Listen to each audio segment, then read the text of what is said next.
listening to the sweet sounds of the After Movie Diner, which turned 10 years old in 2021. Insert suitable sounds of shock and awe now. If you enjoy the show and have pursued the recommended treatment from your medical providers, why not support the show on Patreon over at patreon.com/After Movie Diner. You can also donate to the show directly at aftermoviediner.com. Rate and review the show wherever podcasts are found and rating and reviewing is possible. Even a 1-star review provides useful insights on exactly the sort of petty-minded and wretched individual who negatively reviews free entertainment they do not need to be consuming. And now, try to contain your outrage and yawns. Here is your host, John Cross. Hello, that's right, I am John Cross, and I eat entirely too many sandwiches which I stubbornly refuse to share with anyone, but often flaunt with wanton abandon.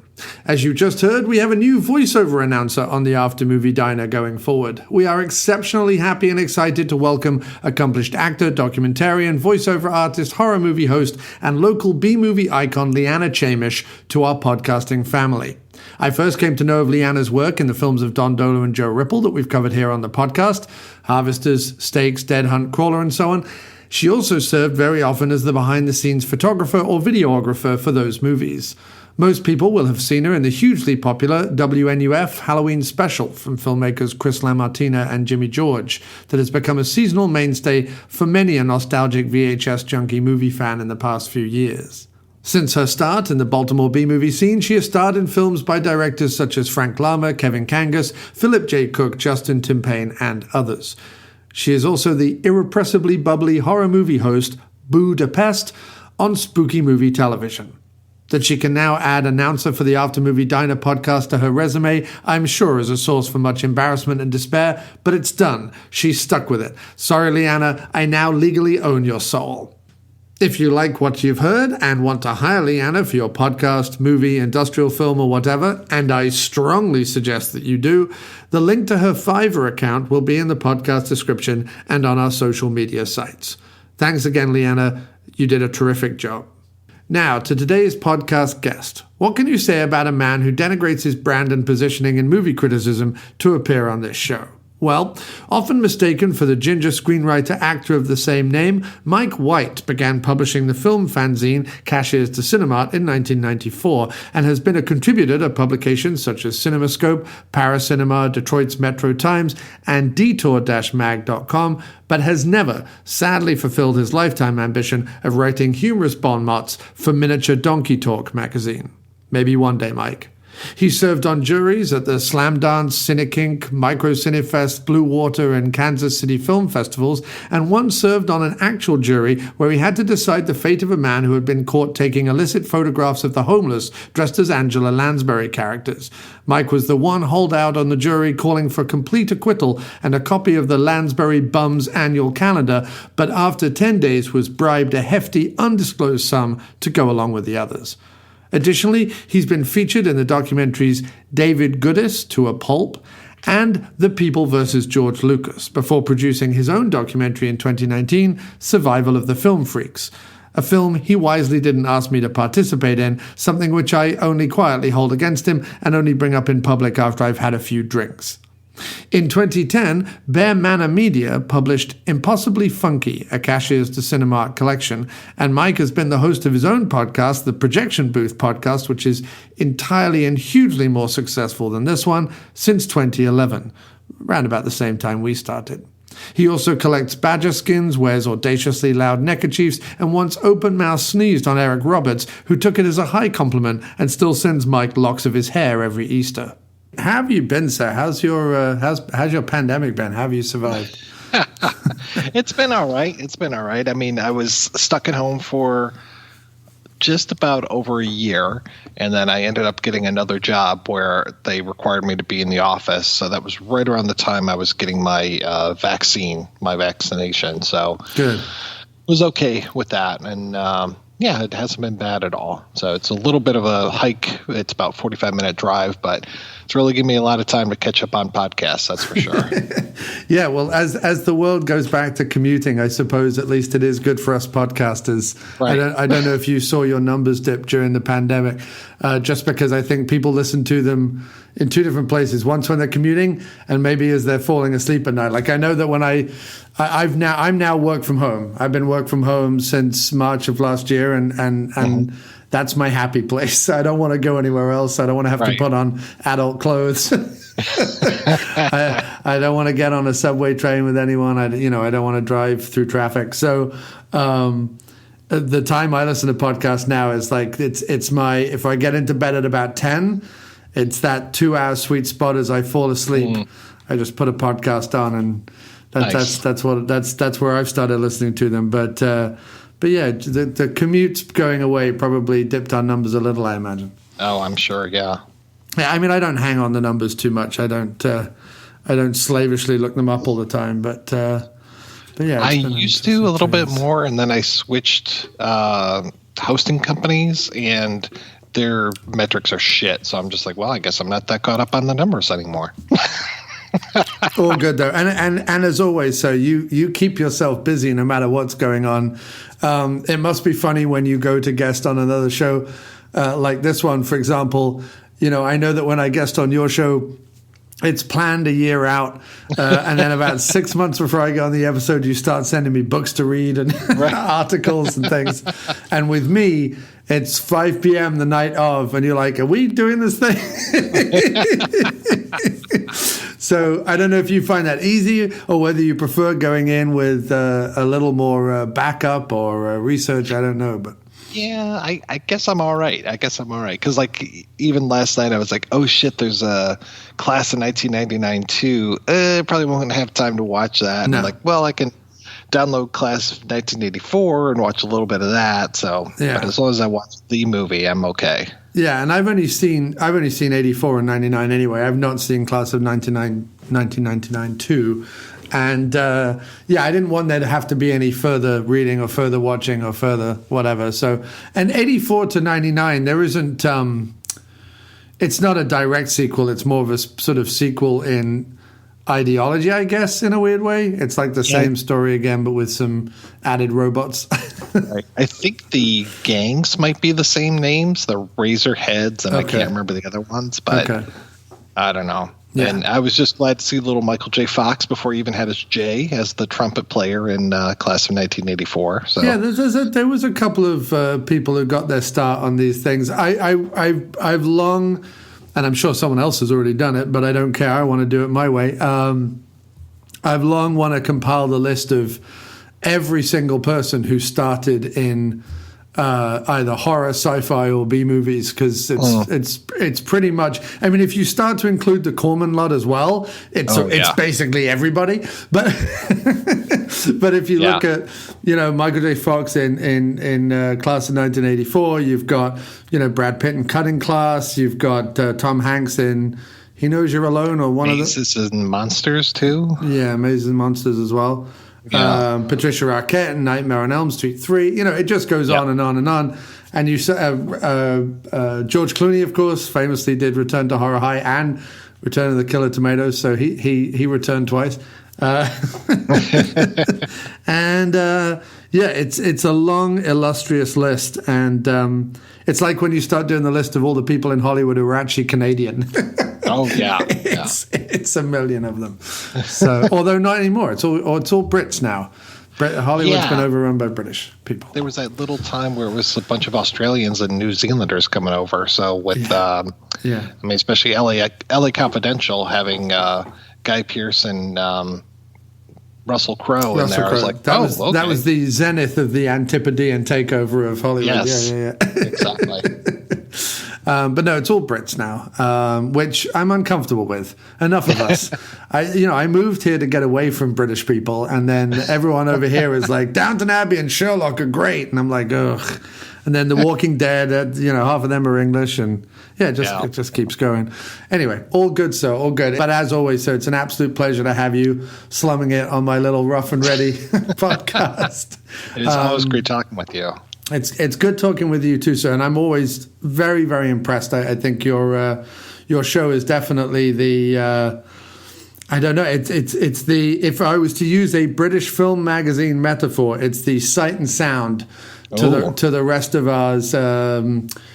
Neon or Total Film. Neon was a little bit of a more sort of B-movie centric magazine that did not last long, but we used to love it. And then there's Total Film and Empire that just won't go away for some reason because they're awful now.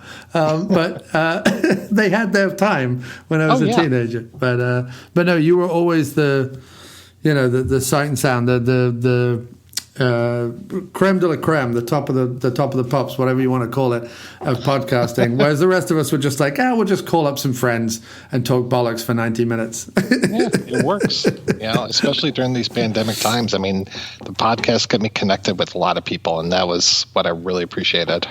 Well, that's what we're sort of doing right now. This is kind of the After Movie Diners victory lap. I don't know how long it'll go on for. We just passed our 10 years, and we did a big long episode with lots of interviews about an indie film out of Massachusetts some friends of mine made that I'm a big supporter of them, and it highlighted sort of what the podcast and the website did for me over the last 10 years, which is connect me with a lot of indie filmmakers, make a lot of new friends, both in the podcasting community and in the filmmaking community, and giving me the chance to kind of highlight particularly, weirdly enough, the filmmakers from like Pittsburgh, Baltimore, and Danvers, Massachusetts are sort of the three hubs of indie filmmaking that I kind of am very connected to.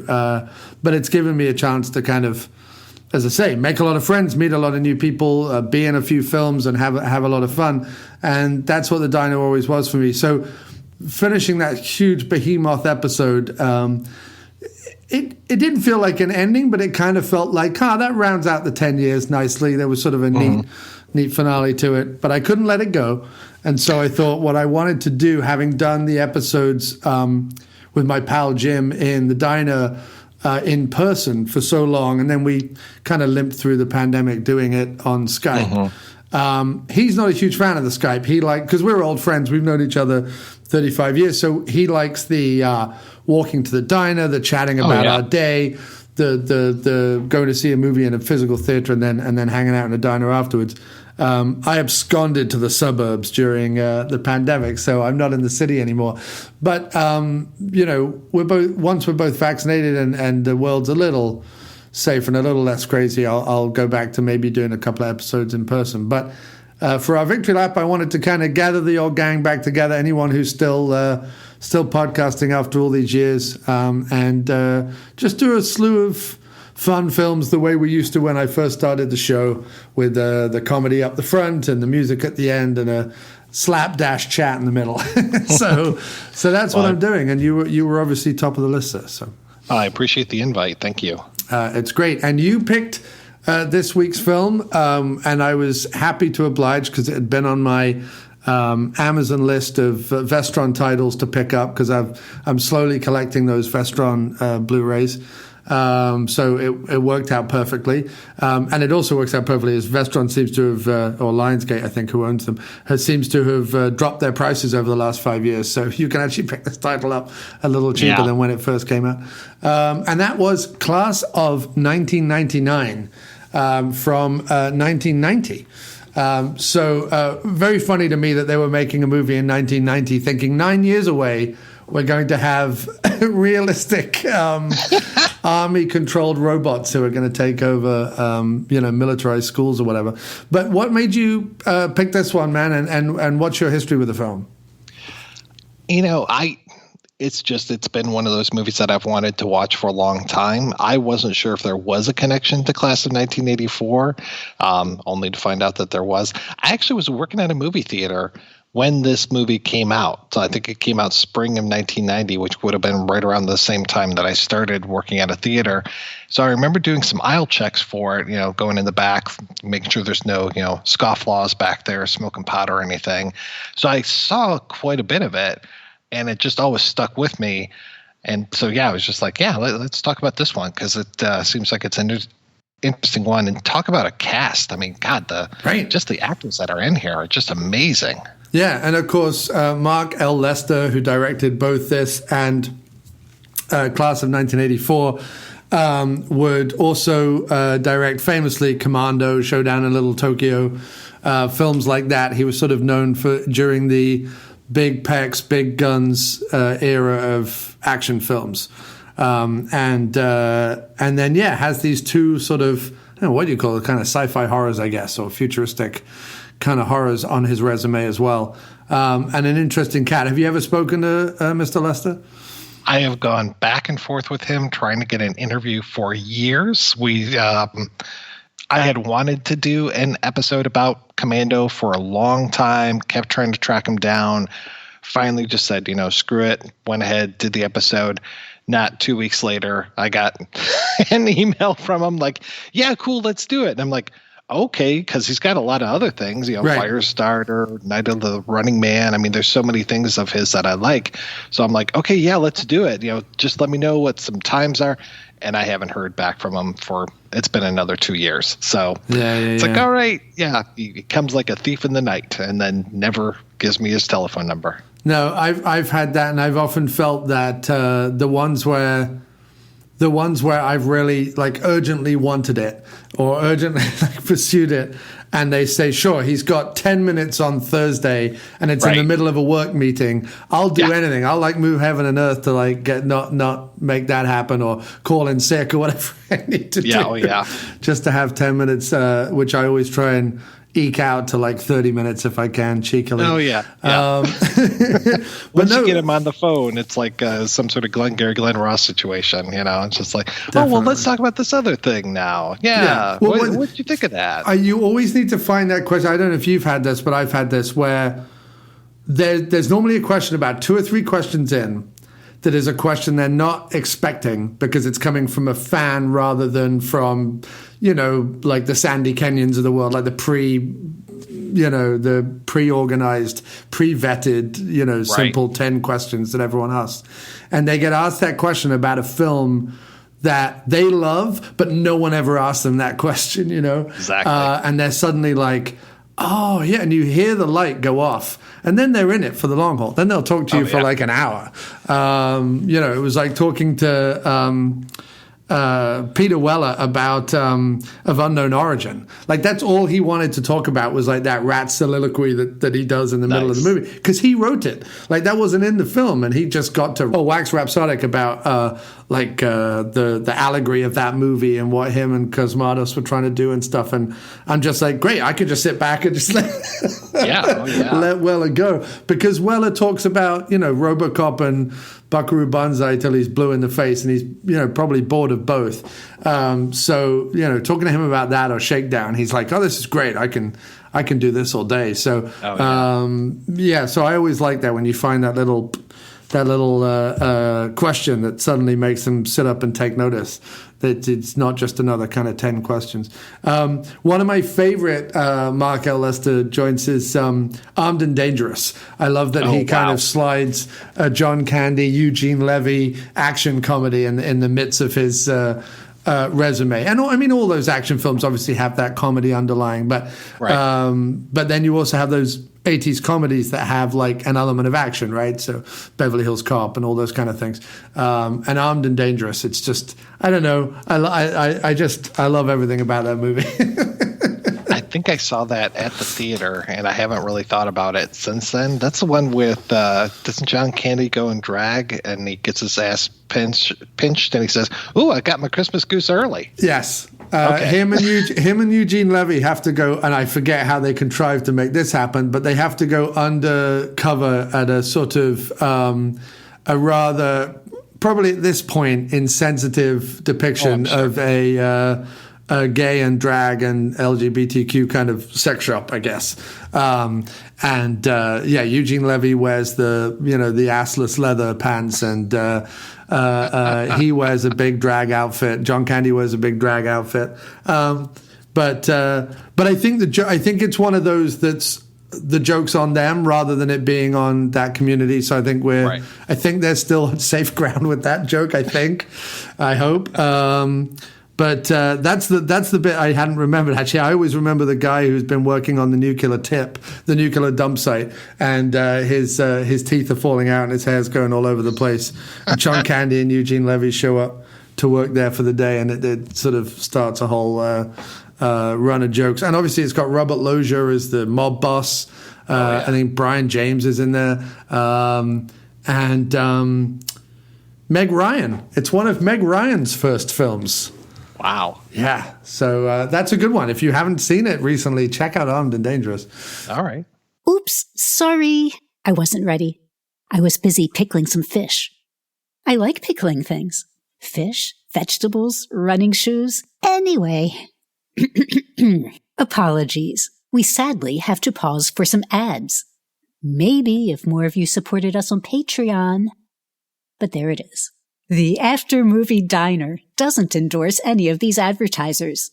We don't even know what you're going to hear. It's forced technical AI wizardry. And don't fool yourself. None of us are in control. The robots are coming, and they want to sell us insurance. But yes, class of 1999. So obviously, I gravitate towards this one way more than 1984 because of the Pam Grier, Stacy Keach element, and Malcolm McDowell. It's got just such a great cast of people who I will watch probably in literally anything. Oh yeah, 100%. And then the other thing that keeps you guessing is: are they robots? Are they people? Are they hybrids? Because they kind of seem to be all three. It just depends on what scene you're in. Yeah, exactly. I mean, once you get into the ending, I guess it's pretty much revealed that they're all, Terminators in their own way. It's very stolen. The ending is very kind of pulled out of Cameron's Terminator kind of looks, but taken to a much more gloopy and enjoyable kind of B-movie finale, right down to the fact of let's split Pam Grier's famous chest open and have stuff underneath, which is a little odd gag, but there we go. I mean, to be done in these B movies, I'm sure. So, do you want to kind of just set it up for us? Just run through it's not a complicated plot, but just kind of run through the plot a little bit for us. In the distant year of 1999, it is what was going on in a lot of movies at that point. I think there was like The Principal, Lean on Me, maybe The Substitute. There were a whole lot of these films where kids were just running wild. It was probably that new wave music was just warping their minds. And here we've got the school, I think in Seattle. And I love the opening of this. The opening is so Escape from New York. I mean, having this map of the United States, this very primitive CG map of it, and then showing, I think it's Lincoln High School, and there's a border drawn around it, which is fantastic, talking about how it's in this zone, and it's basically Manhattan in Escape from New York. Right. And we throw all of these bad kids in this one school, and they let one bad kid is coming out of prison, and he's coming back and seeing what the state of things is, and he's eventually going to be our hero. And really the bad stuff that's going on, the worst stuff, even worse than the gang violence, is that there is a greedy corporation, I guess run by Stacy Keach, who I guess is supposed to be an albino, though I thought he was more like a cyborg with those contact lenses. Well, he's meant to be an albino, and in fact, he cost the production a ton of money getting that custom wig made. Oh, wow. So he apparently he decided his character was to be an albino. It's not in the script. He was just like, if you're going to have me in this, I'm going to play this as an albino with a rat's tail mullet, right? So he was like, okay. He's like, I'm going to have my wig guy make the wig, and then you're going to have to pay for it. Like he was saying this to the producers or whatever. Right. When the producers got the bill, before seeing the wig. They were like, "Jeez, what did he do? What did he go and do? Like, who did he have make this wig?" But apparently, when he showed up on set, they all thought the wig looked so good that it was worth the money. That's what they say now with hindsight. It doesn't look good. It looks ridiculous. I mean, it looks good from a B movie ridiculous Stacy Keach in a rat tail mullet, white mullet wig, but it's yeah, I mean, it doesn't look good in this. You don't look at it and go, "Wow, what a fantastic wig! It's worth the hundreds of thousands of dollars they paid for it, or whatever." But that's what he wanted to do, and he got the contacts and everything else. However, he did not bleach his mustache, so he's not really, because if you're an albino, you wouldn't grow a black mustache. You have no pigmentation, so it's this odd hybrid of like, well, it's Stacy Keach on the bottom, albino on the top, I guess. Well, and like his eyes, I think, would be more pink than these kind of like weird bluish things that he has going on. At first, I thought he was blind. Yeah. And then I was like, oh, no, he's a cyborg. Yeah. And then I'm just like, when I'm reading the notes and it's like he's supposed to be an albino, I'm like, okay, sure. Yeah. If that's what you want to go with, that's fine. But I like it because it's one of those things where you get an actor like Stacy Keach who is sort of a renowned theater actor, but also has done these sort of fairly, serious parts in film and is known to have some gravitas to him and some presence to him, most definitely on the screen. Yet he's perfectly happy to, show up in something like this, or Bruce Campbell's Man with a Screaming Brain, or what's the Australian road movie he did? I can't remember it right now. What it's called? Road Games. Which, or even all the way back to the Cheech and Chong movie. Right, exactly. Yeah. And so I think when you get a character actor like him, and something like Class of 1999 comes across his desk, instead of looking at it as like, all right, I'll slum it just for a paycheck, do my thing, and go away again, he goes, how far out can I take my character? Like, how wacky can I make this? Because when's he going to get another chance? You know what I mean? There's not going to be another chance where someone's going to come to Stacy Keach and be like, can you play a rat tail mullet albino cyborg military dictator or whatever he is. So he relishes it, and I think that's entirely the right way to go into a film like this. What paints can I get out of my paint box that I haven't used before, and just throw them all over the canvas. Well, that feels like a lot of the actors are just taking those chances in this movie. It's just like, I love John P. Ryan and him as the cyborg. He's not the gym teacher. He must be the chemistry teacher, I think he is. Yes, I think it's weird. Yeah. There's only like 3 subjects in this entire school, and all 3 are being taught by these cyborg/robots. Yes. And the only reason why I'm casting doubt on there is because when we have our first incident with Pam Grier, that they keep saying like, oh, her breathing is changing. And I'm like, well, if she's a robot, she shouldn't be breathing. So why are you talking about that? Why do they have vital signs? Like, it doesn't really make a lot of sense. John P. Ryan is a delight in this movie. He's absolutely fantastic. His spanking of the students, again, I think that was sort of, I'm trying to remember from the extra on the disc that I watched, I think that was partly his idea, or certainly doing it that way was his idea. And there's just something it's utterly menacing, while also being completely hilarious, while also being kind of while we know this went on in schools for a long time, corporal punishment, certainly in the UK, the act of watching it now is. Yeah, it's all sorts of like shivers up. You're just like, ugh. There's like nothing nice about seeing a grown man spank anybody, let alone a teenage child, But the way he does it with that very kind of robotic straight arm is sort of absolutely wonderful. Pam is, again, she's hamming it up gleefully. She doesn't get enough scenes for my liking. I mean, there should have been a lot more Pam. I feel like John P. Ryan kind of gets the bulk of the... He becomes the leader, the de facto leader of the 3. I feel, that sequence where the 3 of them are chasing our hero, Bradley Gregg, away from their apartment or an apartment, I forget, and they chase him off. I feel like John P. Ryan is the one who's like, right, gang, let's chase after him. Like he kind of becomes the de facto leader, so he gets more screen time. But yeah, Pam's great in the movie, but again, doesn't get a lot, which is always one of those things. Like when she comes out of the 70s, it really in the late 70s throughout the 80s, while she works almost constantly, it's always in these kind of roles where, she shows up in 2 or 3 scenes and isn't really used as much. And you just kind of wonder what everyone was doing. Like, were there filmmakers who watched Coffee and Foxy Brown and just kind of went, well, I guess that's it. We won't use her for those kind of things. We'll just do something. Like, why wouldn't you watch Coffee and Foxy Brown and just be like, okay, put Pam Grier in absolutely everything? Exactly. It just makes no sense to me, because then Tarantino does it and everyone kind of, oh my God, she's amazing, blah, blah, blah, blah, blah. And then they still don't put her in anything. But Right.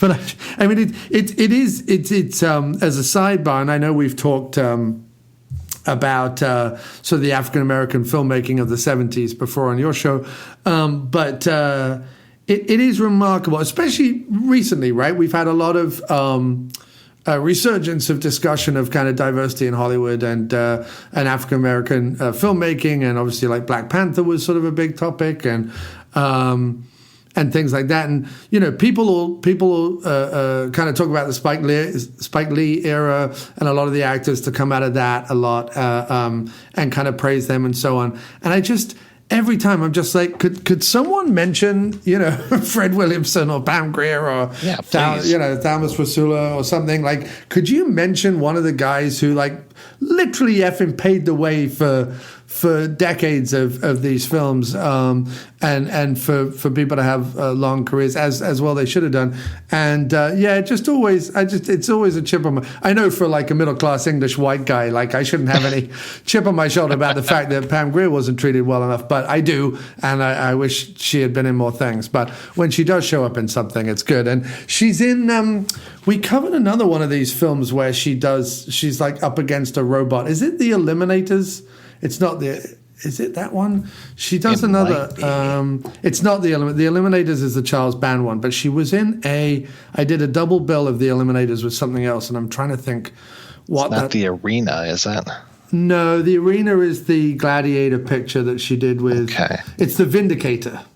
Okay. She plays The Vindicator, which is sort of another one of these, and funny enough, comes out in '86, so a couple of years before this one was made. But The Vindicator is another one where she kind of goes up against a robot. She's not a robot in that. She's the hunter. But that was a Canadian film she was in, where she goes up against a robotic killing machine. And you think, because she plays like the hunter, she's going to be in the whole movie as like the kind of bounty hunter who's going to bring in the robot and take it down and all the rest of it. And she's in like 3 scenes. And it's just always one of those things where I'm like, why is Pam, like, she's the hunter. Like, she should be the lead of the movie.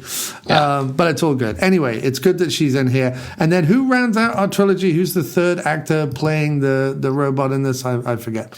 I think it's Patrick Kilpatrick. That's it. Right. Yes, as Mr. Briles, the very highly strung PE teacher who kind of sets the ball rolling on the robot massacre of the school children, because the kid he kills in gym class, that's the first one, right? That's the first of the robots that go against not against their programming, because Stacy Keach's kind of perfectly happy about it, but kind of takes it to the next level, let's just say.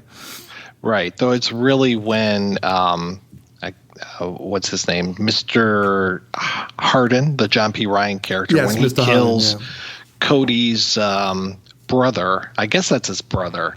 And that guy, I kept thinking he was Billy Drago. And I know he wasn't, because I know Billy Drago is way older at this point, but he looked like somehow they took Billy Drago and de-aged him and put him in there as that like drug drug afflicted brother who's just kind of a scumbag. Yes. And I don't know why John P. Ryan keeps the cross that he had, that the brother had, but he does. He kills him in the corridor, yes, that's right. That's the first death. Is that before the PE teacher kills the kid in the? Maybe. Yeah, I just know that really sets off the whole chain of events of things. And then I guess the kid who Pam Grier stabs in the foot with her heel, I guess he's pissed off about things too. I want to say he might be one of the two guys at the end that is going around with Cody on the motorcycles going through the classrooms.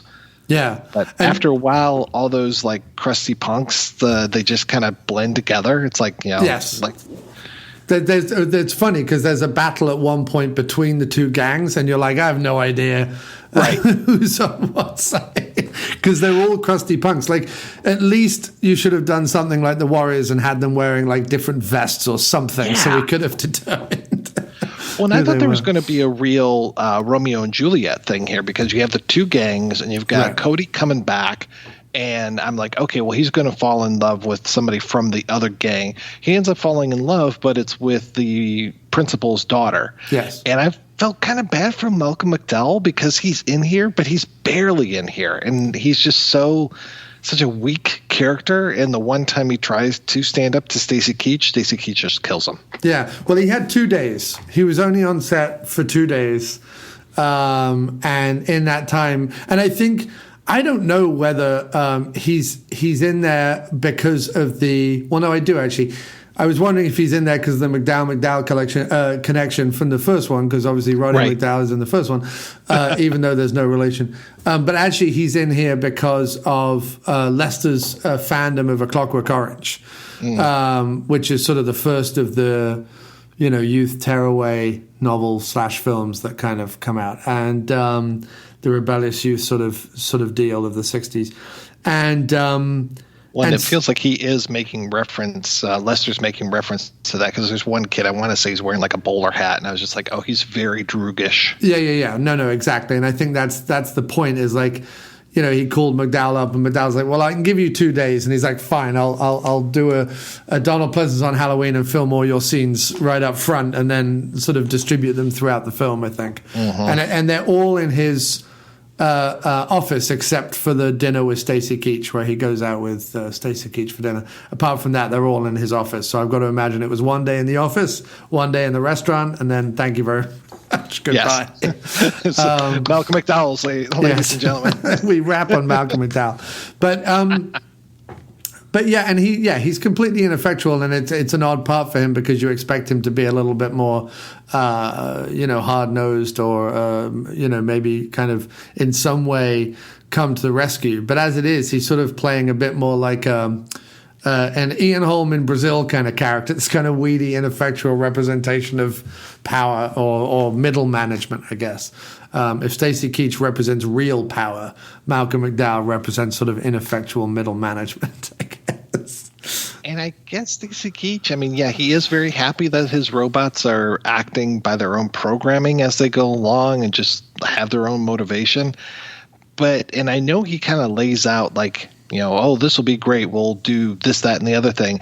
But it doesn't feel like he's got bigger aspirations. It doesn't feel like, okay, this is step 1 is this high school, step 2 the world, like next thing I know, I'll have these super soldiers and I'll sell this huge military contract to the US government, and we'll take care of whatever, any war, any high school, I make great robot teachers. Well, the funny thing is that it makes no sense, because using like robot teachers who are going to kill a bunch of kids as a stepping stone to getting a military contract doesn't make any sense. And it also doesn't make a sense to like sell this concept of them being teachers to any other school in America if all they're going to do is just kill all the kids, unless every single school in America is run by a psychopath who's just like, sure, kill all the kids. However, I feel like the American military, no disrespect, but if you showed up on their doorstep and went like, we have 3 ultimate killing machines who look like humans but are actually robots, they'd go, great, sell us 1,000. Like, I feel like he would just get a military contract right off the bat. All they need to do is sort of see Pam Grier in action, and they'd be like, so what you're going to tell me is she could wipe out an enemy army and look like Pam Grier? Make me a million of them. Thank you very much. You wouldn't need to kill a bunch of kids to prove your point. His plan in general makes no sense unless you just look at him as a psycho who just doesn't like kids, and he's just gleeful that his robots are like running amok and killing people, which it's absolutely fine. I mean, it's a B movie called Class of 1999. That's absolutely fine if that's his motivation. He doesn't need to necessarily have any bigger aspirations. But what's funny is it's one of those movies, and they're sort of fewer and far between, in the sense where every single person in the movie is a scumbag in one way or another. And as an audience member, you have to side with the person who's sort of the least amount of scumbag at this point in their life. Because, I mean, Bradley Gregg has come out of prison. He had been part of a gang before he went into prison. He's probably done scumbaggish things at a certain point. The fact that he's come out of prison and kind of gone, maybe I won't be quite as much of a scumbag, that's at least our sort of reason for siding with him, I guess. And then the fact that the 3 robots run amok and kill a bunch of kids is our reason for siding with the 2 gangs. And then what's funny is the gangs decide to come together and then just sort of become cannon fodder until we boil it down to like the 3 or 4 people who are living at the end of the movie. Yeah, it is a massacre in this film.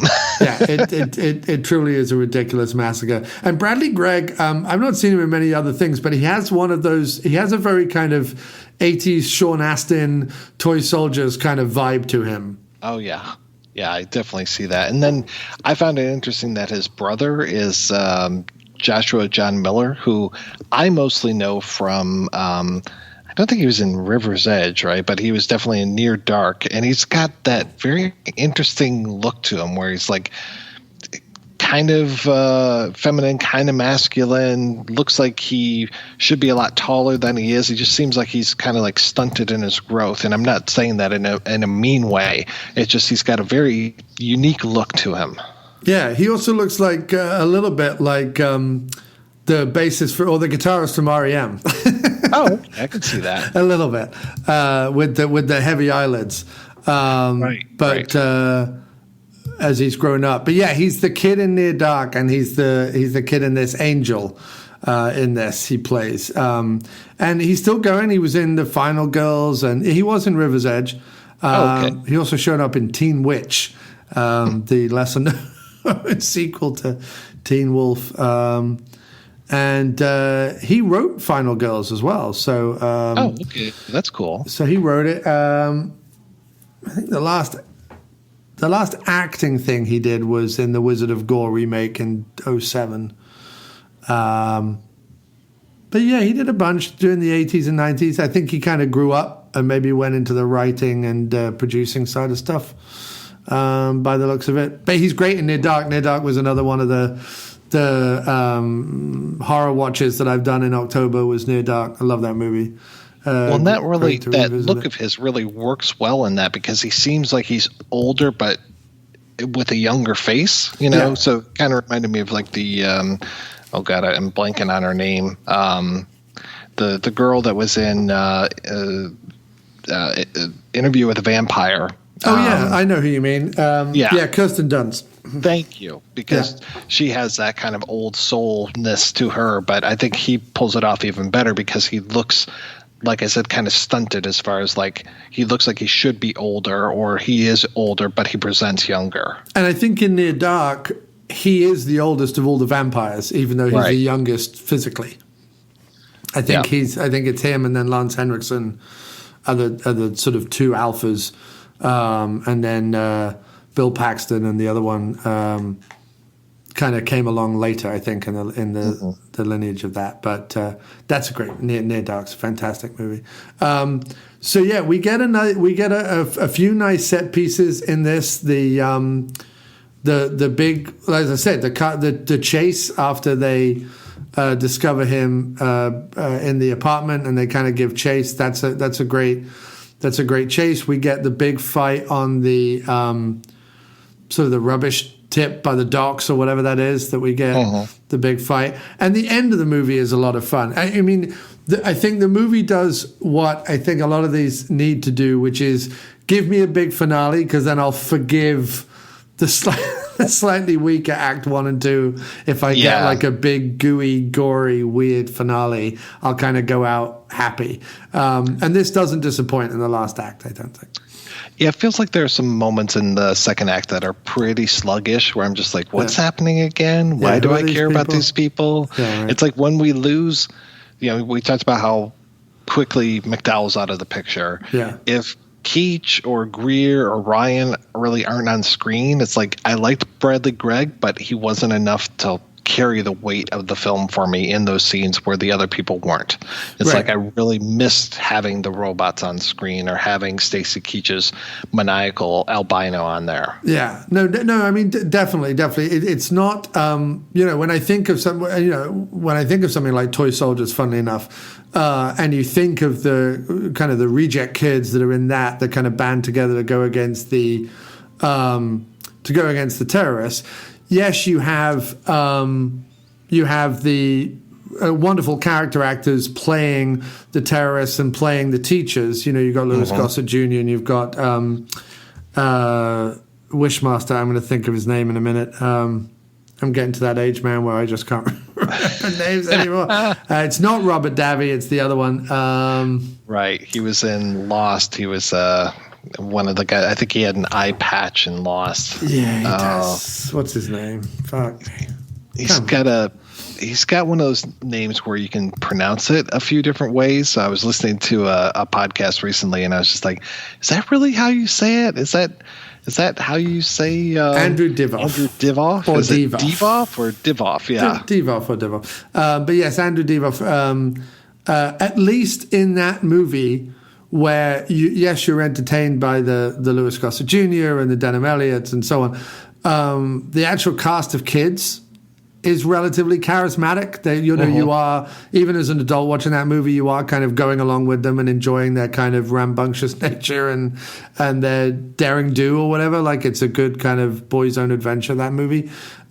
This lacks that. I couldn't, like you say, as you start going through, like, oh, there was that guy and then that guy got killed or whatever. Like, I don't know any of them. Like, there was the jerks, and then there was like Bradley Gregg, who was he's still a jerk, but he's like a slightly nicer jerk. And then the only really like nice kid that you really don't want to see anything bad happen to is the principal's daughter. That's she's literally the one good kid in a school full of assholes. Right. And you're like, well, she was probably just here because her dad was the teacher or was the principal. So, poor girls got stuck in this shit-ass school where there's probably not a lot of teaching going on. And not winning Father of the Year. I mean, I understand his aspirations as a principal, wanting to, like, tame the one bad school in the country kind of thing. But really, you're going to subject your teenage daughter to this? Like, he didn't walk the halls of the school when he was, like, auditioning for the job, interviewing for the job, and kind of look at the halls and think to myself, I don't want my daughter here. Yeah. No, he's just like, fuck it, we're going to move cross country. I'm going to become principal of school. You're going to go to this place. It's hell on earth, but enjoy it, Try not to get raped, and thank you very much, good night, kind of thing. Hardly Father of the Year at all. But, that's literally, like, Bradley Gregg is our hero because he literally stops the principal's daughter being raped in broad daylight in, like, a schoolyard. Yeah. That's kind of the movie we're talking about here. And you're right as far as like, oh, there's the guy with the hat. There's the guy with like some makeup on his face. It's like the characters in Surf Nazis Must Die are so much more better drawn than these characters. I'm just like, who are we again? Do you even have names now? Well, I mean, it's a classic, like, how do we mold or meld the the Warriors, Mad Max, Terminator, 1984, whatever. How do we kind of meld all that stuff together and just kind of make a kind of a B-movie romp? And have a little bit of human interest in there with this love, this love affair couple at the heart of the story. But outside of that, we're not really concerned about anything else. We're not concerned about defining how the robots work. We're not concerned about defining who the kids are or why they're two fractions of warring gangs. Like, I don't know, in most stories where there are two opposing gangs, there are normally some other normal kids in the school who either have to deal with the gangs or, are trying to bring the gangs together or something.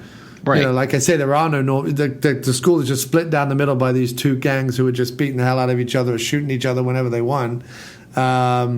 And then they come together to fight the robots, only to 95% of them die horribly. Yes. But that's fine. I mean, that's absolutely fine.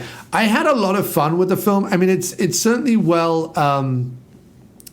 for a movie that clearly did not have a huge budget, it puts all of it on the screen, I think, which I'm always very appreciative of. I think the art director does a great job of kind of defining the kind of futuristic, hellish kind of spaces we find ourselves in. I love that they had a plane crash chassis brought onto a field somewhere and made that kind of a part of the backdrop of one of the gang's hideouts. I forget which one. And then utilizing like the docks and the garbage heap and all that. That's all good fun. And then, like I say, the end, while it does have some hokey effects by 2021 standards, for late 80s, early 90s B movies, it was perfectly serviceable. And I love the idea that I'll buy that there's a robotic skeleton underneath sort of some form of like living tissue that makes up these things. But then the fact that they can also then grow guns, like yes, it's like the Marvel thing. In every Marvel movie now, they press a button and whatever they're wearing, whatever helmet they have on, whatever weapon they have, just disintegrate. It just disappears. It goes down into like a little chip.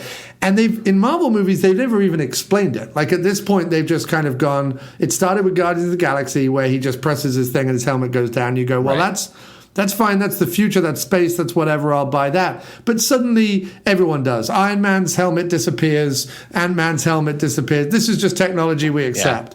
Yeah. And I think in one movie, I think Iron Man says that it's nanites. And then I think that now that, Spider-Man is like his ward, basically. Now Spider-Man's got all the nanite technology in his suit too. Yeah. I'm not sure about Ant-Man though, how his helmet just disappears. Yeah, well, I mean, none of it makes any sense, and it really does frustrate me because I would much prefer. You just think of the gags you could have of like trying to get a helmet off or having hair or whatever. I mean, it writes itself.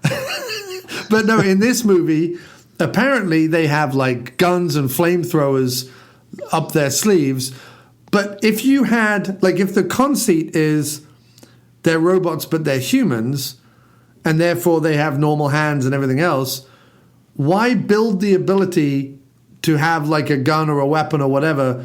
Because that would only be able to work if they removed their, external facade of being human. Right. So it's sort of like a fail-safe, like a plan B, plan C. I don't know. Like it's, but sure enough, the moment their skin starts coming off at the end, in the end sequences, they've all got bazookas or flamethrowers or whatever that just magically, the robot just magically builds them, and then there's gas in the tank, I guess, or bullets in the tank. I don't know where they're secreting those on their body, but that's. Yeah, it was interesting when Pam Grier looks at her hand and starts to melt and stuff. I'm just like, okay, what's going on here? I'm not really following what's happening in this film. It was a bit of like Street Trash or Slime City started coming into it, and I don't mind that. Like as I said, once the ending kicked in, I was all for this, and it had enough set pieces throughout the movie to keep me entertained. I mean, it's not one I'm going to be putting in like every single year religiously, but on my scale, it's like a good 7 out of 10. I don't I don't ask too much of it, and it doesn't disappoint. That's kind of how I think about this one. Exactly. I wasn't very bored. Like I said, there were a couple moments in the second act where I was like, okay, this could use a little bit of a kick in the pants. But every time one of those robots or Stacy Keach came on screen, I was like, okay, I'm all for this. Yeah, so, definitely held my interest there. So how much of 1984 did you watch? Because I've seen it before. I think I've seen it twice before. My recollection is I'm like, I wish this was a lot better. My recollection is that I much prefer 99 over 84, but did you watch all of it or just some of it? I watched about an hour of it. Okay. And I found it interesting, some of the casting in there. I was like, oh, okay, this is kind of nice. The guy who plays the slave owner from Mandingo, Perry King, he's the main character. But it is more from the point of view of one of the teachers than it is from the students. Right. It was nice seeing Roddy McDowell. It was nice seeing Michael J. Fox. I want to say that Van Patten, Dick Van Patten's kid might be in it. I can't remember. But Timothy Van Patten.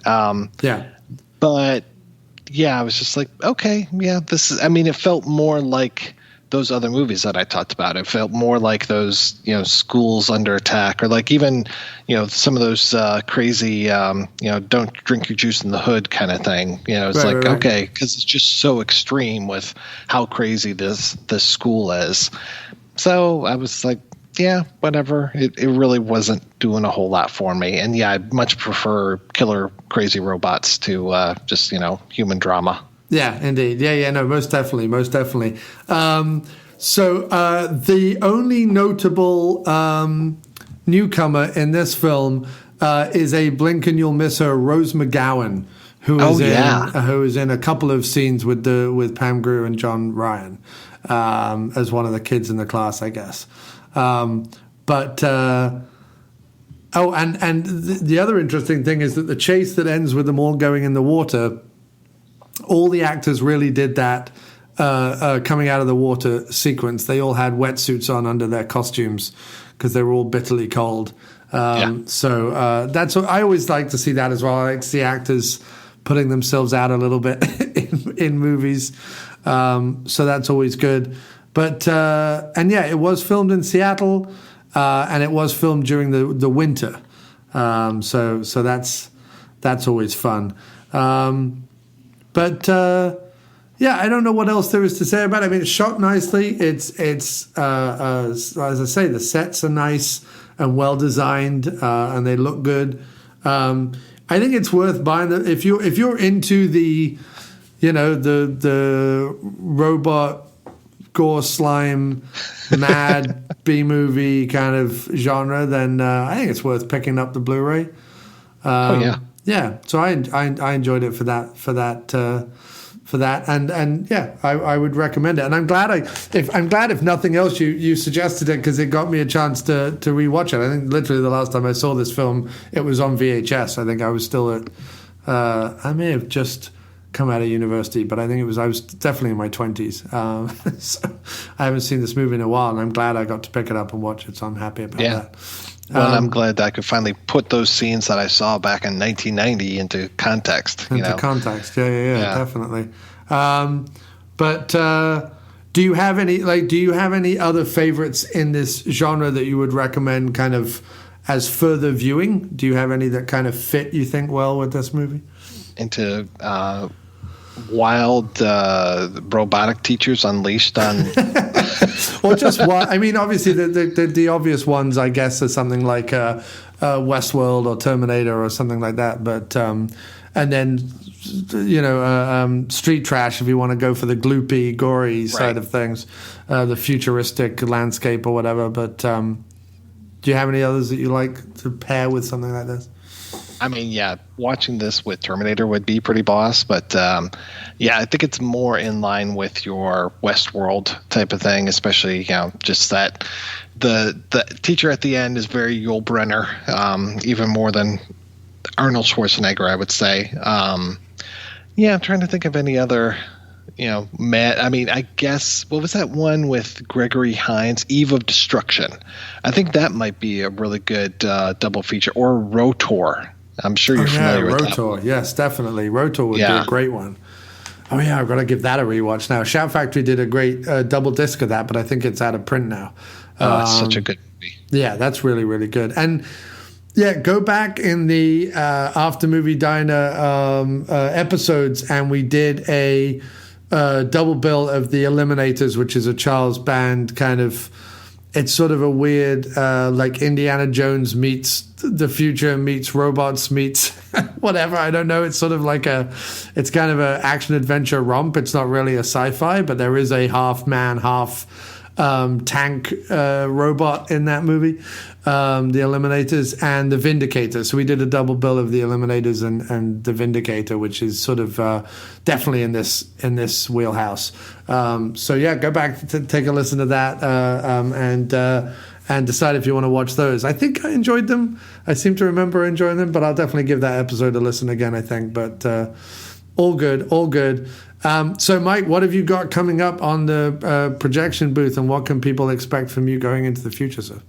Well, we've got Noirvember happening in November, which is very, very loosey-goosey this year. It's more, I guess, neo-noir, if not thriller kind of stuff. So talking like Silent Partner. There's one called Chameleon Street, Point Blank, the John Borman film.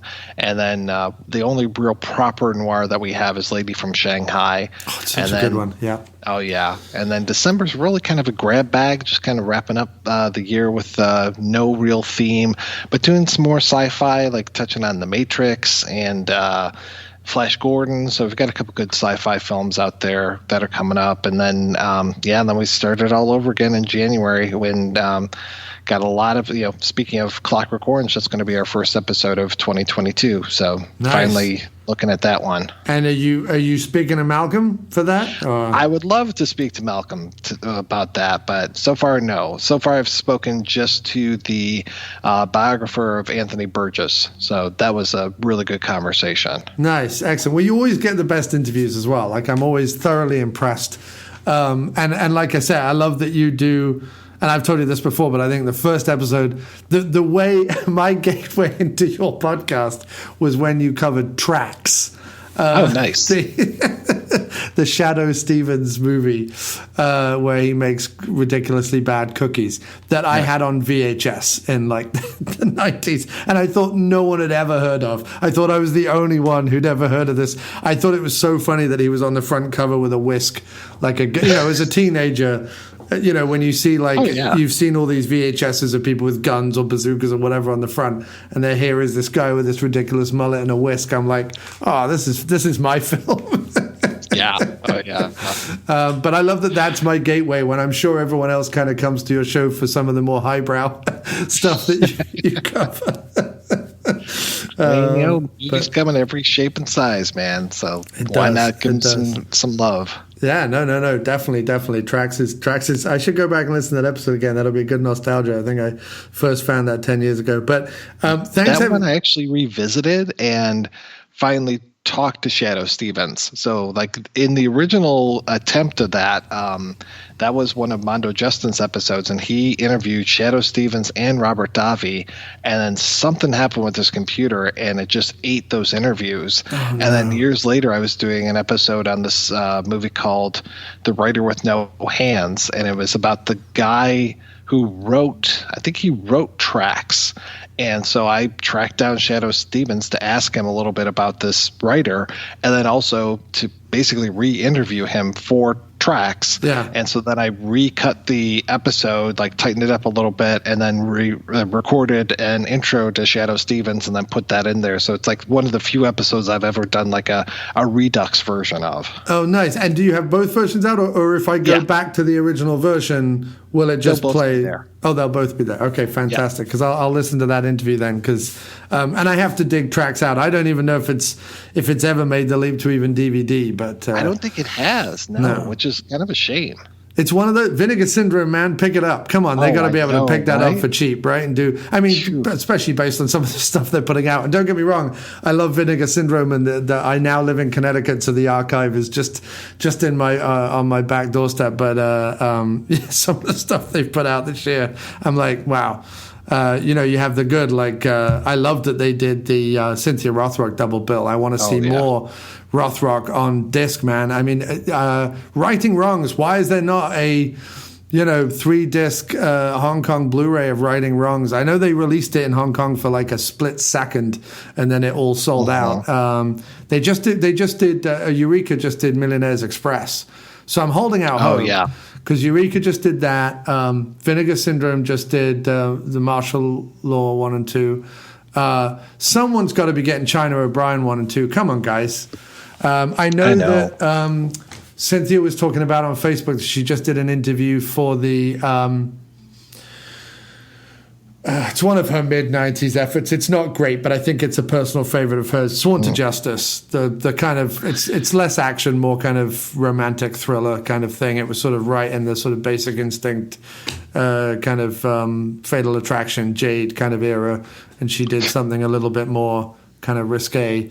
With Sworn erotic to Justice. Thriller. Yeah, it's kind of like an erotic thriller meets an action film. It's sort of a bit odd. She's another one where I've spoken to her many times via email, and it's like, sure, I'd love to come on your show. And it's like, okay, great. How's your schedule next week? And then, months go by, and then I come back and like, hey, Miss Rothrock, how about now? Oh, yeah, I'd love it. Okay, cool. Let's set up a date.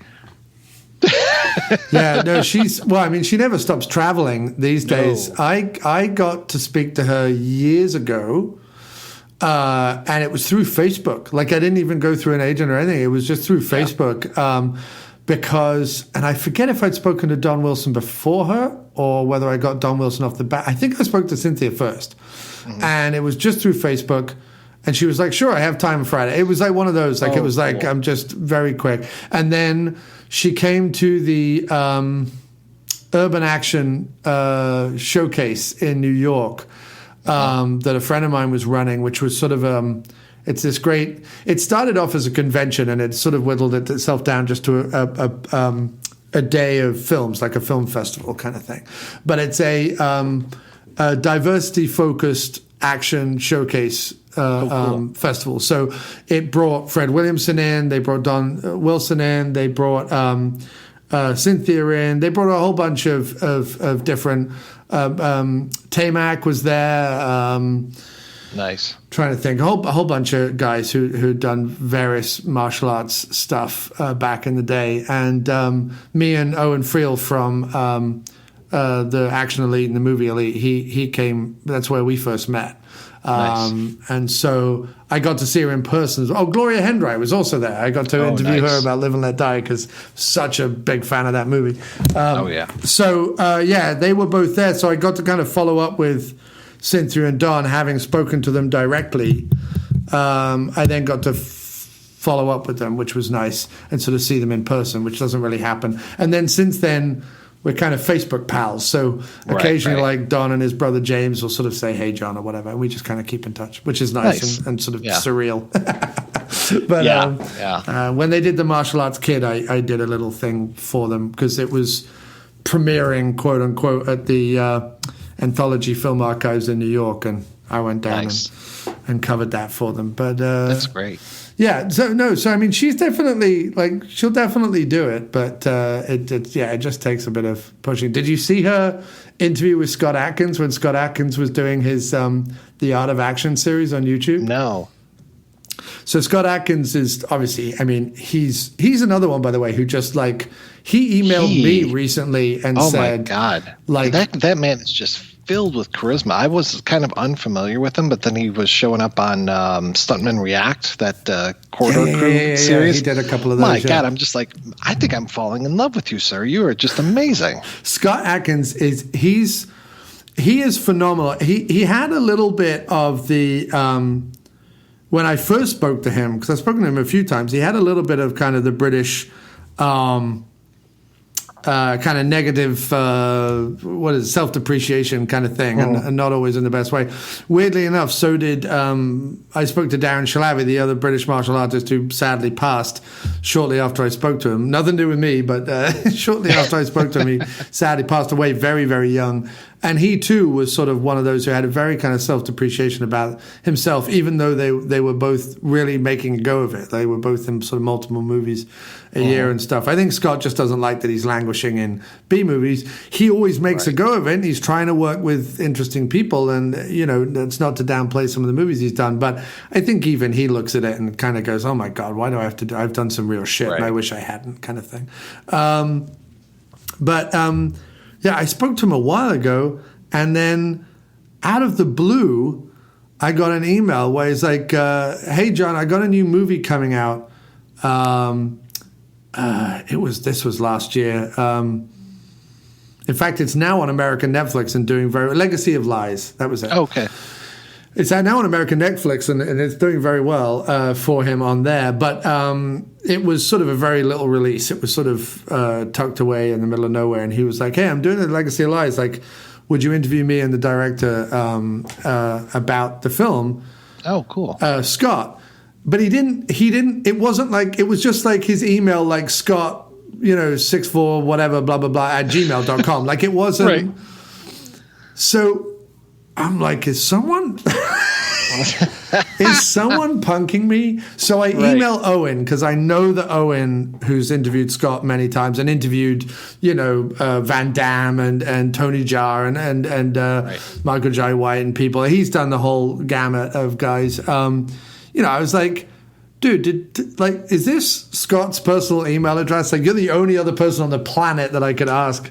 And he's like, yeah. That's Scott always emails from that address. So I'm like, okay, I guess he remembered who I was. It's like one of these surreal moments where I'm just like, what the hell? Like, I mean, I know I'm over here toiling away doing my little podcast and whatever, and I never make too much of it. And this is not me blowing my own trumpet. This is more just me being a fanboy, kind of being like, and I emailed him back, and he's like, "Oh, cheers, John. It mean a lot to us on the film and stuff and whatever." And I did one of my video stream episodes on straight to Facebook because I was doing some StreamYard stuff last year. I kind of dropped it now because it sort of becomes too complicated. But I was working with StreamYard last year, and I kind of did some live to Facebook stuff, and because I thought, well, Scott has such fans, especially on Facebook. He's got a couple of million followers or whatever, that they'll join in and they'll chat and they'll ask us questions, and it won't just be me kind of winging it. Because Legacy of Lies was fine, but I mean, I don't know. I'd much rather talk to Scott than the director, and it was great. Right. The director was lovely, and I asked as many questions as I could, but it was sort of one of those where I knew I'd have to vamp a bit, and I was hoping that there would be. But all you get, unfortunately, is when you do something like that, is just reams and reams of people either being like, I love you, Scott, or, can you say hey to Jeff or whatever, people asking questions in languages I don't recognize, because he has a lot of fans, in Asia and in Eastern Europe, and so I'm getting all these kind of like, I don't know, can someone please respond in English? And he was also having it because he was obviously quarantining at home with his family, and he had to be out in his car, so it was not the ideal scenario, but that was fun. I've talked to him about that, and then he's got One Shot coming out, which I have a screener for, which is the one that's essentially tries to do. What was the one that District 9, whose name is escaping me, but he just did one recently, Hardcore Henry or whatever it was, that was all in one shot, lots of stunts, and it was all done supposedly in one shot. Sholto Copley, that's it, yeah. Scott's just done one called One Shot that is his martial arts style, but all in one take. Oh, cool. Nice. So I'm going to watch that because it's coming up 1st of November, I think. And then hopefully I get to speak to him about that. So it's weird coming through the 10 years and sort of saying, well, I know I can always email Scott Atkins or Brian Trenchard Smith. Like, there's a few of them that I can just always email. Brian's been on the show 3 times, and Clint Howard's another one. Like, Clint and I are pals on Instagram. That's pretty cool. So, he just posted this really sweet thing about his new wife.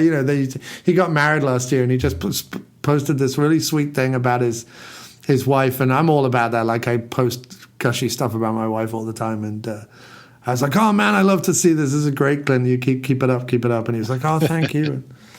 It's just weird. Great. I don't know how we get to this point. I don't know. It's like 10 years of just being a fan. I've not gone any further with the show. The show's not listened to by any more people, but I keep having these great experiences.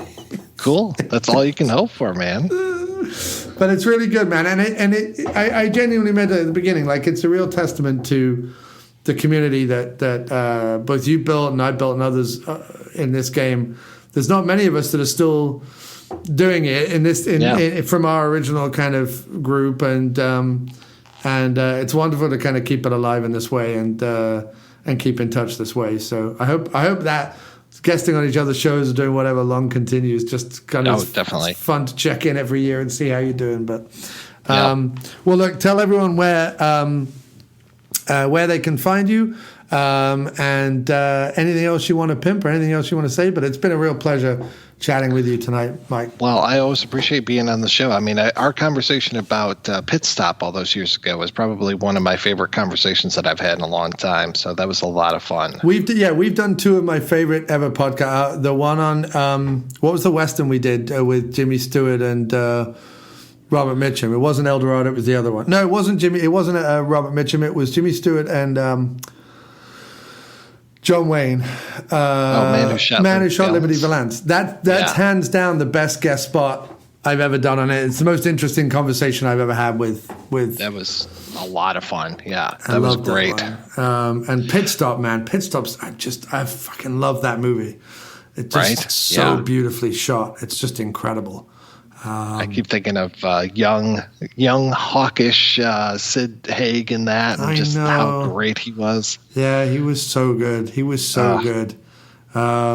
Jack Hill, man. That's.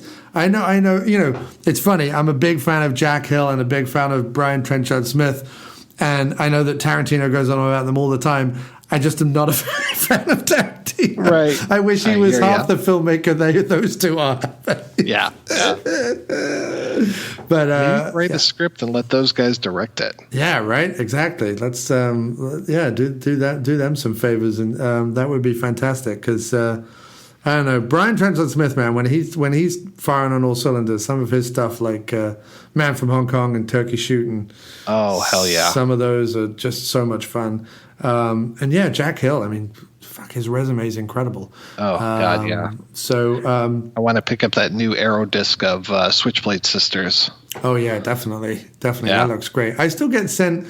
That's my problem. Is I get sent some of the Arrow screeners, but they don't have any of the covers or anything. But then I was then buying the disc because I'm kind of I already have the disc. Like I should just be happy with that. But I do. There's the odd. As a collector, there's the odd Arrow disc that I'm like, no, I have to have the full kit and caboodle for that one. I guess too that would probably be a good double feature with Class of 1999 because it's that kind of weird, like it feels like it's set in future time, even though they don't really come out and say it if memory serves. It just feels like it's like in this weird liminal space of like street gangs and all this kind of stuff, and it feels like that's a normal thing for this world. Yeah, no, definitely. I love Switchblade Sisters, and it's and it comes off the back of all those kind of motorbike gang movies that were always pretty male driven. So I like that Jack Hill, has done that several times, not just his work with Pam Grier, but often was the guy who was doing the female take on the kind of male dominated genres, which I always like. Because give me that any day of the week. I think it was, I forget what movie it was, but Jim and I went and saw some film, and we came out of it, and I was like, if I never see another film that features like a 30-something schlubby dude, it'll be a day too soon, because I'm so done with it. I'm so done. Yeah. It's also funny. Over the weekend, my friend Nick and I watched. The original Invisible Man, the Claude Rains 1933 Invisible Man, which is just phenomenal. But one of the things that also cropped up in it, and I'm like, because it's such an incredible work. It maintains a lot of the violence from the book, which you don't expect it to, for a movie from the 30s. And the effects are fantastic and everything. The cast of extras and character actors around them, they've all got like caricaturish kind of gargoyle kind of faces, but they also look like they look like people. And then we've talked a lot about sort of the 70s and 80s leading men who they're not handsome by anyone's definition of the word handsome, but they are charismatic and interesting and different and human looking and weird looking and just fantastic. And then I don't know how we wound up here, where even in B movies these days, everyone looks like a 18-year-old lingerie model, and I'm just like, I'm not interested in any of you. None of you are appealing to me. Like all of the Chris's and all of the have no everyone just looks like they just stepped out of Vidal Sassoon, and I'm like, I'm not. You were the least interesting people. Give me a movie starring M. Emmett Walsh, and I'm interested. But give me a movie starring Chris Pratt, and I'm like, I'm just not interested. Whatever. Like, I don't. Enough already. You know what I mean? Like a buffed up Kumail Nanjiani. I'm like, I mean, all right, I guess. But it's not like he was a big, like ugly, schloppy guy before that. He was a regular looking dude. He was more buff than I was when he was a regular dude. So I'm just like, I don't know. Like, I mean, I guess that's what the tweens want or whatever. But I every time I go back to a movie made before 1995, it's so refreshing to just see people on the screen. I remember talking to John Darnielle from the Mountain Goats. I'm such a big fan of that band, and I know that he has this thing, and I don't know whether it's just something he tells people or not, but he's like the only movie. I think people always ask him like, "Hey, what movies do you like?" Because they were a very kind of cinematic band. He's always referencing movies in his songs, and he goes, "The only movies I watch are movies in which teenagers get carved up by someone in a mask. Like, I only watch slasher films, essentially." And we talked to him, and I talked to him about it, and I was like, the joy of watching old slasher films is just how normal everybody looks. Like, new slasher films, everyone's plastic and greased, and, the tits don't look real, and the men are implausibly handsome, and, I'm not interested. I like it in the 80s when people just looked a bit, fluffy around the edges. I like that. That's what I want to look at. And we had a whole conversation about it, the thing I always get into an argument about is because I guess you've kind of tread on dangerous territory, but the number of actresses who I really, really liked growing up who have now done face work, right? Right. To stay youthful or relevant or whatever they perceive the pressures of Hollywood to be in order to do that. Or maybe they've done it for themselves, which is totally cool, totally legit. Yeah. It's absolutely fine. No disregard to that. No disrespect to that. But when you're in a movie and you're playing a, distraught housewife, or you're playing, or as Nicole Kidman's about to do, playing Lucille Ball, you can't have plastic surgery. Like, I'm sorry. Like, it immediately takes me out of the film because I'm not watching someone, a real person doing something. I'm watching a Hollywood starlet who can't smile normally anymore. And again, do what you want. Like, she has the best career, biggest career. Like, she's doing fantastically well. Who am I to say anything at all? You know what I mean? I'm sure she'll be great in the role. But every time when they say, I love it when they go like, Jennifer Aniston's going to play like a dowdy housewife in this. I'm like, no, she's not. No, she's not. Because no housewife I've ever met looks like Jennifer Aniston, even on her worst day. Like, that's not going to happen. I've been trying to make my way through the 2013 Carrie remake, and I'm like, Chloe Grace Moretz is absolutely beautiful. She shouldn't be playing this ugly duckling character. Right? Come exactly. on. It's something people seemingly don't think about anymore. They just kind of go, well, Nicole Kidman's popular, so we'll put her in the picture, or Sandra Bullock or someone, and every time I see them in film, I'm like, but I'm not buying you as like a train operator or something. Right. Where'd you get the money to do that to your face? I'm not exactly. I'm not buying you as the president or something. Or there aren't many roles other than famous Hollywood actress that I would buy with you looking like that. Yeah. So I don't know, that always bothers me as well, especially when you think of some of the other actresses who they may get little work done ever so often, but have essentially aged, as naturally as you can imagine. Like someone like a Laura Linney or a Susan Sarandon or someone like that. Right. Like at least Patricia Clarkson or somebody. Right, Patricia Clarkson or Helen Hunt or someone. Like at least there's and maybe funnily enough, we just listed a bunch of people who should get a lot more work and don't. So maybe that's exactly. Maybe that's the sad world we're living in. Anyway, I don't know how we got onto this, but... So to find me, you can go to projectionboothpodcast.com, and I've got all my links from my Instagram, my Twitter, all that kind of happy horse shit over there. So feel free to stop by and check out the show. Yeah, fantastic, mate. And everyone listen to the Projection Booth podcast. I guarantee there's at least 100 episodes that would be on films that you'd be interested in. How many episodes are you on to now? You must be up there. I think this week it's 544, and then there's all the specials and bonuses that I don't count, and other than by episode number, and I know for a fact we just hit episode 300 of the bonus stuff. And you've been doing this, what, about 11 years now? Or you started just before me, just right? a little over 10. I think you and I started right around the same time. Yeah. Well, congratulations and well done on you. Same to you. You've been clearly doing it every week, whereas I'm a slacker. I'm only at 343 episodes, so I was only doing 34 episodes a year as opposed to the full 52. But I'll take it. It's still more... I worked out one day that I've written about 9 hours worth of comedy, just if I took the sketches and averaged them at about 2.5 minutes a sketch, that I've written about 9 hours of comedy, which is more than the entirety of like a season of Python, and I'm only one guy. So I'm like, okay, I'll take that, I guess. Yeah, between that and the music, I mean, that's damn hard work. So, I mean, your promos are works of art. I haven't done a promo in so long.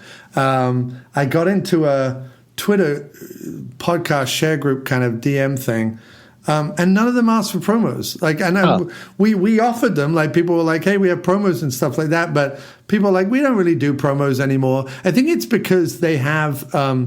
All these podcast aggregators now have ads built in. Right. Spreaker forces me to put whatever it is, 4 ads in or whatever now. Mm-hmm. That to then start also, I'll promote the guest, like whatever the guest is doing. And I have guests who come on who are authors and musicians and podcasters and so on. But to then fill the middle of the podcast with like 4 or 5 things, it also becomes, I'm very thankful that you've done it, and that's a much bigger stage than I deserve. So I'm very happy about that. But I always feel like there's that thing of, there was at least 3 or 4 years where I was playing, 4 or 5 promos every episode, and I would listen to the corresponding episodes, and they would never mention me, and that was fine. But at a certain point, you're like, well, what am I? What am I doing? And it's taking up time and so on. So I don't know. Things were different 5 years ago, I think. But I'm just kicking back and talking to the people I love to talk to, and that's good. Having fun and enjoying it. So keep it up. Anyway, Mike, thanks so much for being here tonight. Have a great time, and let's speak again soon, my friend. All right, sounds great. Thank you. Bye now, man. Bye. Bye. Yes, we've come to the end of the show. That wasn't so bad, was it? You can move forward now with the confidence that you are a survivor. To play us out, here's some new music by Miscellaneous Plumbing Fixtures, which you can find on Bandcamp, Spotify, and wherever music is found. Even TikTok, which we don't understand. We're old and find your childish, vain pursuits confusing. Good night.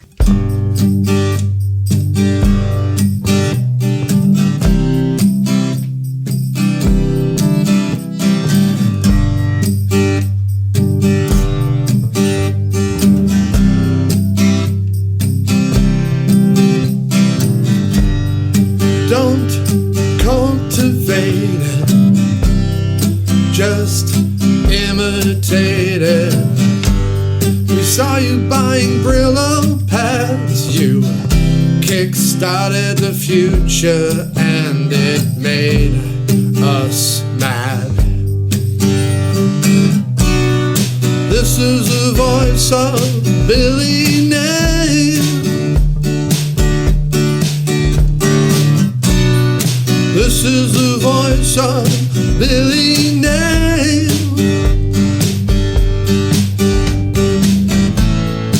And you'll never be the same after 15 minutes of fame. This is the voice of Billy Nay.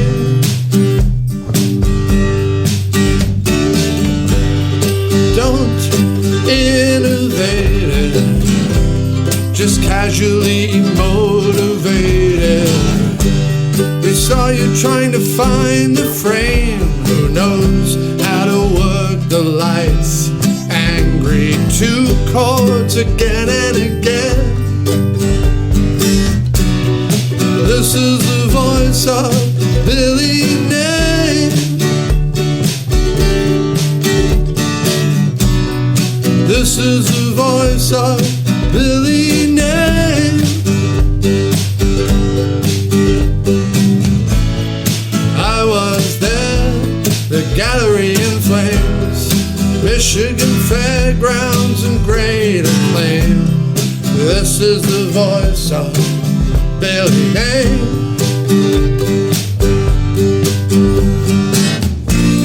She came from Germany, and they should be buried.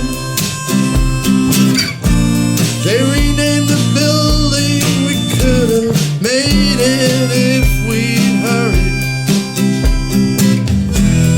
She made her mark, and you kept it stuck, Billy Nay.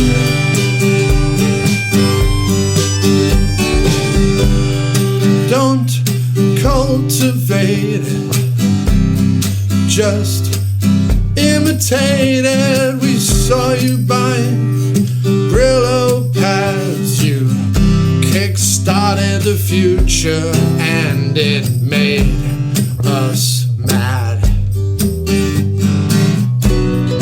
This is the voice of Billy Nay.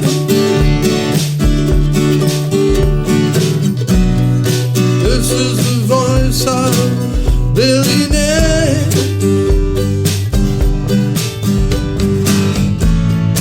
And you'll never feel the same after your 15 minutes of fame. This is the voice of Billy Nay. This is the voice of Billy Nay.